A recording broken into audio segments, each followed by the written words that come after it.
वहीं सपा की अंतरकलह अखिलेश यादव के लिए आफत बन गई है। पहले रामपुर, मेरठ, फिर बदायूं, उसके बाद संभल और अब कन्नौज। आजम खान चाहते थे कि रामपुर अखिलेश यादव चुनाव लड़े। कारण बताया गया कि अखिलेश यादव आजम का गढ़ रामपुर बचाने के लिए संजीदा नहीं है। बावजूद न अखिलेश यहां से चुनाव लड़े, न ही एक भी दिन प्रचार करने गए। कन्नौज से सपा ने काफी जद्दोजहद के बाद तेज प्रताप यादव को अपना प्रत्याशी घोषित किया था। तेज प्रताप का भी टिकट अंतरकलह के भेंट चढ़ गया। अब यहां से खुद अखिलेश यादव चुनाव मैदान में उतरेंगे। आज सपा सुप्रीमो अखिलेश यादव 12 बजे नामांकन दाखिल करेंगे।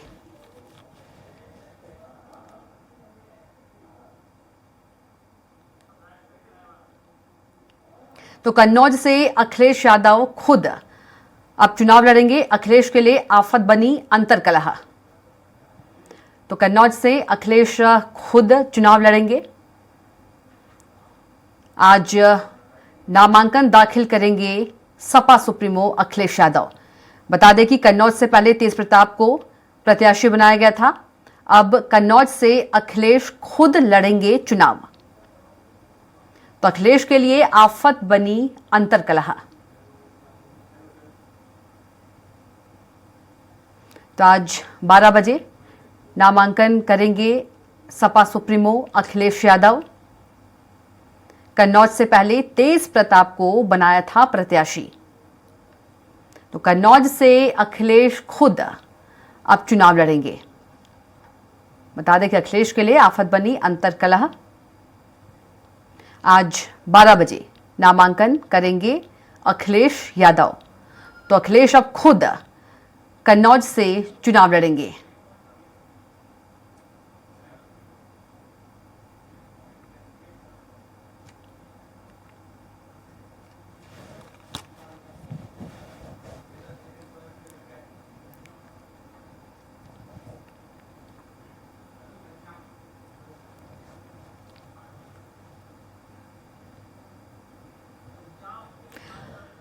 तो चलिए ज्यादा जानकारी के साथ हमारे संवाददाता घनश्याम निशांत चौरसिया सीधे जुड़ गए हैं। घनश्याम का रुख कर लेते हैं।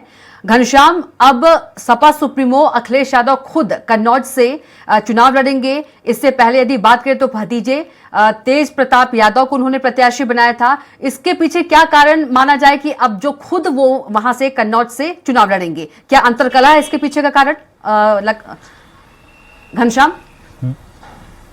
बिल्कुल, निश्चित तौर पे कविता, बिल्कुल अंतरकलह है। और ये अंतरकलह समाजवादी पार्टी के लिए और खासतौर पे सपा सुप्रीमो अखिलेश यादव के लिए आफत बन गई है। और इसी सांसद से गुजर रही है समाजवादी पार्टी। और ये पहली बार नहीं है जब सपा ने इस चुनाव में प्रत्याशी बदले हैं। दर्जनों प्रत्याशी वो बदल चुके हैं। अभी 2 चरण का भी मतदान नहीं हुआ है। दूसरा चरण का मतदान कल सुबह 7 बजे से शुरू होगा। उसके पहले लगभग 1 दर्जन से ज्यादा बार प्रत्याशियों को बदला गया है। एक सीट से 4 बार प्रत्याशी बदला गया है। तो ये एक अंतरकलह भी बताता है। ये पहले से प्री मैच्योरिटी दिख रही है कि इसमें प्री मैच्योरिटी नहीं है कि पहले से वो किस सीट पे किस तरीके के समीकरण रखने हैं, समाजवादी पार्टी का एजेंडा क्या होगा, समाजवादी पार्टी के प्रत्याशी किस तरीके से किस सीट पे चुनाव लड़ेंगे, तैयारियां क्या होगी, ये सब सारी सवालात पैदा कर रहे हैं। इसके अलावा जो अंतरकलह के अलावा और जातिगत समीकरण के अलावा भी अगर बात करें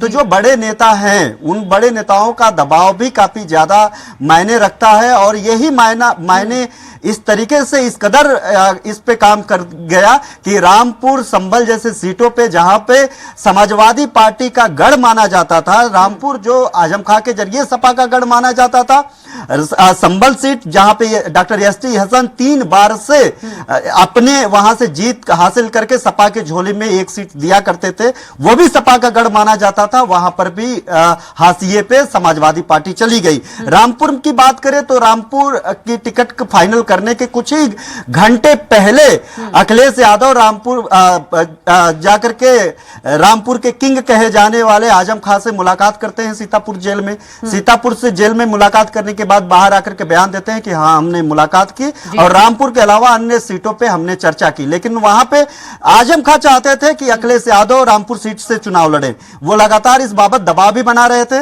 और अगर इसके पीछे का कारण जानेंगे तो आप चौंक जाएंगी और दर्शक भी चौंक जाएंगे कि आखिरकार आजम खां क्यों चाहते थे कि अखिलेश यादव ही रामपुर से चुनाव लड़े। उसके पीछे सबसे बड़ा कारण यह था कि ऐसा आरोप आजम खां के करीबी लगाते हैं कि अखिलेश यादव रामपुर के उस गढ़ को उपेक्षित तौर पे देखना चाहते हैं, यानी जो रामपुर में आजम खां का गढ़ है वहां पे किसी तरीके का कोई अफोर्ड नहीं करना चाहते ताकि वो जो उनका गढ़ है उस गढ़ को बचाया जा सके। यही कारण है कि जब उपचुनाव हुआ, उपचुनाव में भी इस तरीके के हालात पैदा हुए। जब आजम खां जेल में गए, इस तरीके के जो आजम खां के करीबी रहे, उनके पीएसओ रहे, उन लोगों ने आरोप लगाया कि इसमें अखिलेश यादव कहीं ना कहीं उनकी निरंकुशता दिखाई दे रही है। वो चाहते ही नहीं कि आजम खां इन सब सारी बातों से उभरे, वहां पे इनके प्रत्याशी जीते और उस पे वहां पे मजबूत बने। इस तरीके के आरोप अखिलेश यादव पे लगे और ये आरोप कहीं ना कहीं एक बड़ा मजबूती दे दिया, इस विवाद को मजबूती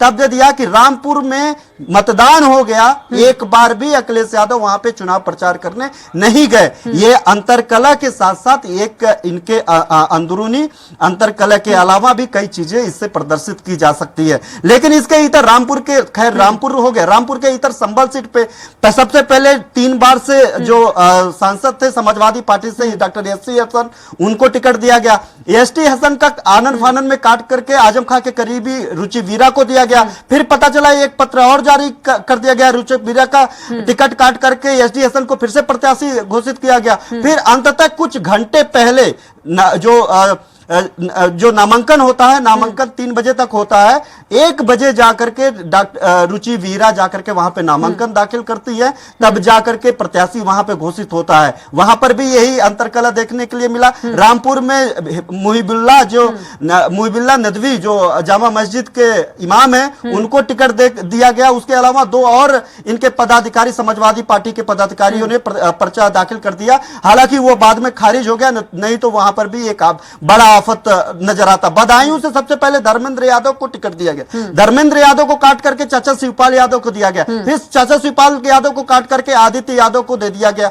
अब आदित्य यादव वहां से चुनाव लड़ रहे हैं, वहां पर भी इसी तरीके का समीकरण, इसी तरीके की तस्वीरें दिखाई दी। कन्नौज से बात करें, 2 दिन पहले तेज प्रताप यादव जो लालू प्रसाद यादव के दामाद हैं, इनके भतीजे हैं, उनको दिया गया टिकट। अब 2 दिन बाद वहां पर भी अंतरकलह मच गया। अब कुछ ही घंटे बाद अखिलेश यादव खुद नामांकन करने पहुंचे। हालांकि एक तस्वीर पहले से ही साफ हो गई थी कि अखिलेश यादव कन्नौज से चुनाव लड़ सकते हैं, लेकिन उसी बीच एक पत्र फिर से समाजवादी पार्टी की तरफ से जारी हुआ कि यहां से तेज प्रताप यादव, तेजू भैया चुनाव लड़ेंगे। फिर वहां पे अंतरकलह शुरू हुआ। कल जाकर के उन्होंने कहा कि जनता की बेहद मांग के बाद जो है कन्नौज क्रांति लिखने के लिए हम चुनाव मैदान में उतरेंगे। अब उनको समझ में ये कार्यकर्ताओं को ये समझ में नहीं आ रहा है, सपाइयों को ये समझ में नहीं आ रहा है कि ये कन्नौज क्रांति पहले से क्यों नहीं अखिलेश यादव ने सोचा। पहले तो तेज प्रताप यादव को वहां से टिकट दिया, फिर ये आनन फानन में टिकट काट के कन्नौज क्रांति इनके अंदर क्यों आ गया। मेरठ से भानु प्रताप यादव को टिकट दिया गया था, उनका टिकट काट के अतुल प्रधान को दिया गया। अतुल प्रधान ने बगावत छोड़ दी कि हम सपा से और विधायकी पद से इस्तीफा दे देंगे। बाद में काफी ज्यादा मान मनोबल के बाद वहां से सीमा वर्मा को टिकट दिया गया, उनको काट करके 3 बार वहां पर भी बदला गया। इसके अलावा संभल के बारे में बताया ही, बदायूं के बारे में बताया ही, कन्नौज के बारे में बताया ही, गौतम बुद्ध नगर से भी डॉक्टर महेंद्र नागर को पहले दिया गया, फिर राहुल अवाना को दिया गया, फिर राहुल अवाना का भी टिकट काट करके डॉक्टर महेंद्र नागर को फिर से वहां से प्रत्याशी बना दिया गया।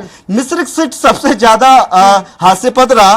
रामपाल राजवंशी को सबसे पहले टिकट दिया गया, उसके बाद रामपाल के बेटे मनोज राजवंशी को दिया गया, फिर मनोज राजवंशी का टिकट काट करके उनके पत्नी को दिया गया, फिर उनके पत्नी यानी तीनों लोगों का टिकट काट करके फिर पूर्व सांसद रामशंकर भार्गव को टिकट दे दिया गया। कुछ भी अस्थायी नहीं है। और यहाँ तक कि बागपत से मनोज चौधरी। जी घनश्याम, बहुत ज्यादा कंफ्यूजन वाला मामला हो गया। ऐसा नहीं लगता है कि अंतरकलह का जो असर है वो जनता पर और चुनाव पर पड़ेगा सीधा? बिल्कुल निश्चित तौर पे पड़ेगा, और निश्चित तौर पे ये जो विजन लेकर के लोगों के बीच में जा रहे हैं, और यहां तक कि जो सत्ताधारी भारतीय जनता पार्टी है वो भी अब इन पे चुटकी लेने लगी है। वो कह रही है कि ये एक परिवार की जो पार्टी हम लोग कहा करते थे, वो इसका सबसे बड़ा नमूना तो यही है कि ये कोई भी प्रत्याशी, यहां तक कि परिवार का भी प्रत्याशी इसको लेकर के आश्वस्त नहीं है कि वो चुनाव लड़ेगा कि नहीं लड़ेगा। जब मन में आ रहा है चुटकी भर में प्रत्याशी बदल दिए जा रहे हैं। रहे हैं जब मन में आ रहा है, प्रत्याशी हटा दिए जा रहे हैं जब मन में आ रहा है, तब वहां से प्रत्याशी को हमेशा के लिए गायब करके किसी नए प्रत्याशी को उतार दे रहे हैं। यहां तक कि अखिलेश यादव खुद अपनी सीट के लिए वो चुनाव लड़ेंगे कि नहीं लड़ेंगे, उसके लिए भी वो सही तरीके से नहीं काम कर पा रहे हैं। इसका सबसे बड़ा ईमान मर्दन ये है कि इसमें जो समाजवादी पार्टी के कार्यकर्ता हैं उनका मान मर्दन किया जा रहा है, और एक पार्टी विशेष, ये पार्टी जो है परिवार विशेष की बनकर के रह गई है। इससे सबसे बड़ा उदाहरण नहीं हो सकता। इसमें सुब्रत राय की बात करें, चाहे भारतीय जनता पार्टी के प्रदेश अध्यक्ष की बात करें, तमाम शीर्ष के नेतृत्व की बात करें, भारतीय जनता पार्टी इसको लेकर के समाजवादी पार्टी को चिढ़ा भी रही है, इसका खामियाजा भी भुगतेंगे। लेकिन इसके इतर एक बात और कविता बताना चाहेंगे, इसमें जो राजनीतिक पंडित है वो भी इस बाबत जब हम लोग बात कर रहे हैं कि आखिर क्या कारण है, इसका खामियाजा कितना होगा सपा को, क्योंकि वो लगातार यहां पे जिंदा होने के लिए लड़ रही है। जिस तरीके से जब से योगी सरकार आई है तब से दूसरे कार्यकाल में औधे मुंह गिरी है समाजवादी पार्टी। 2017 के बाद चाहे लोकसभा चुनाव हो चाहे विधानसभा चुनाव हो, तो ऐसे में वो जिंदा होने की लड़ाई लड़ रही है, खत्म होने के कगार पे जा रही है धीरे धीरे। तो ऐसे में देखा जाए, अगर मुस्लिम वोटर्स और कुछ यादव वोटर्स अगर वोट देना समाजवादी पार्टी को छोड़ दे, तो उसके जो बेस वोटर हैं वो पूरी तरीके से गायब हो गए हैं समाजवादी पार्टी से। इनके पास जो कुछ सीटें थोड़ी मोड़ी दिखाई दे रही है वो मुस्लिम वोटर्स और यादव वोटरों के चलते दिखाई दे रही है। ऐसे में समाजवादी पार्टी के सामने एक बड़ी चुनौती तो है ही, लेकिन राजनीतिक पंडित कर रहे हैं कि अखिलेश यादव थोड़ा भी कहीं पर भी अंतरकलह अगर हो रहा है तो वो किसी तरीके का रिस्क नहीं लेना चाहते। कहीं पर भी अगर जातिगत समीकरण में दूसरे जो दल है, चाहे बसपा है चाहे वो भारतीय जनता पार्टी है, अगर वहां के प्रत्याशी उतारे गए हैं और अगर उनको कहीं से भी ऐसा लग रहा है कि वहां पे जातिगत समीकरण हमारे प्रत्याशी को भारी पड़ेगा, तो वहां से भी टिकट काट दे रहे हैं। इसके दो पहलू है, एक पहलू तो ये अंतरकलह को तो कोई राजनीतिक पंडित इसको दरकिनार नहीं कर सकता, नजरअंदाज कतई नहीं कर सकता। हालांकि इसके इतर अगर बात किया जाए, अगर राजनीतिक परिदृश्य को देखते हुए, तो उस परिदृश्य में यह साफ दिखाई देता है कि अखिलेश यादव लगातार इस बाबत भी मेहनत करते हुए दिखाई दे रहे हैं कि किसी भी तरीके के कोई समीकरण में कहीं चूक ना हो, इसको लेकर के भी संजीदा है। लेकिन ये अंतरकलह और इस सांसद से कैसे बचेंगे, किस तरीके से अपने गड़बे बचाएंगे, तमाम बातचीत के लिए आपका बहुत ही धन्यवाद।